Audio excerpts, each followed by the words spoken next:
from here? I think the specialty is firmly established. I think the bureaucracy that holds us together, which is the board,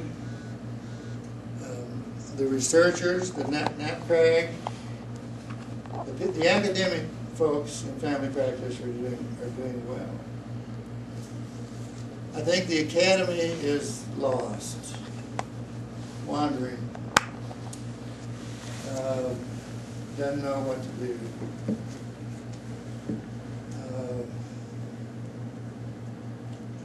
You know, there's only been one medical organization that has expressed any support for national health care, and that's the American College of Physicians.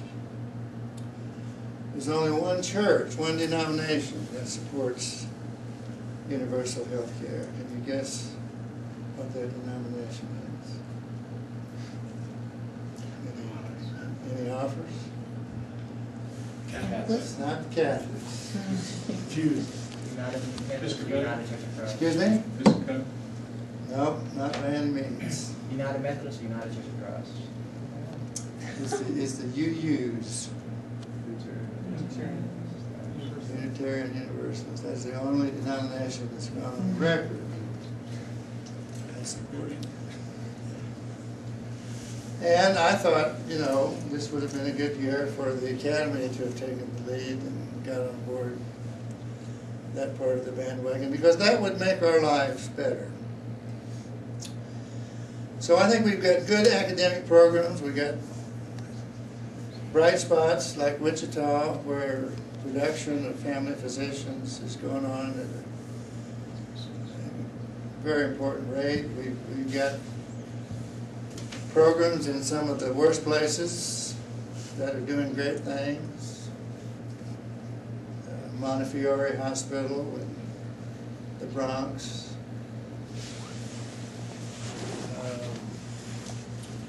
We've got very great programs on the West Coast. UCSF, Seattle. We've got very good programs in the middle of the country, the Midwest, generally speaking. Both coasts, not so good in the South in terms of the numbers of programs and the relation to the populations of the states. So what we need is a more nurturing political climate in which to operate, is my view. And that we ought to see where our self-interest lies in the political debates of the times. And I don't mean to be specifying particular programs, but I think we need to think where our interest lies in healthcare for all, and how our lives might be changed as a result of that. I'm a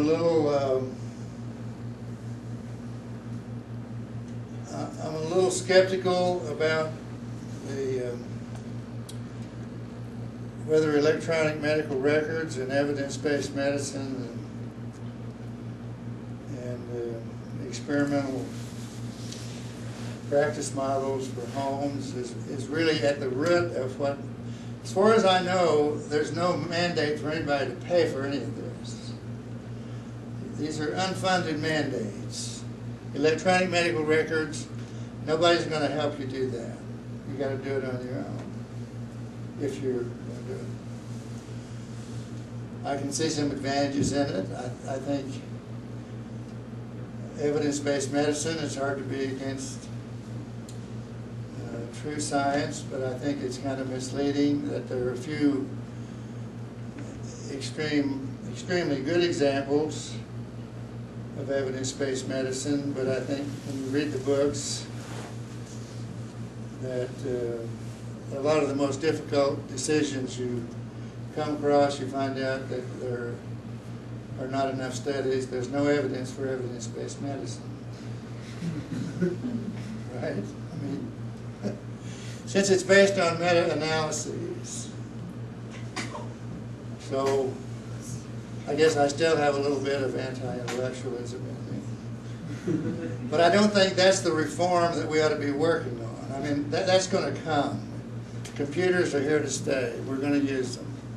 We're going to have more electronic data thing, but that's not the crucial point of where we ought to be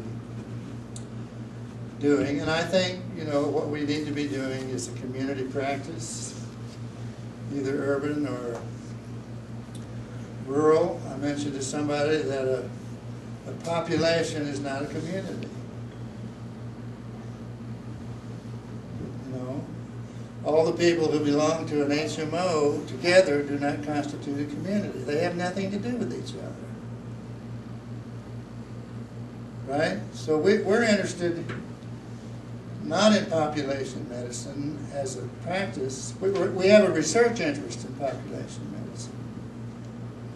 But that's not the crux of it.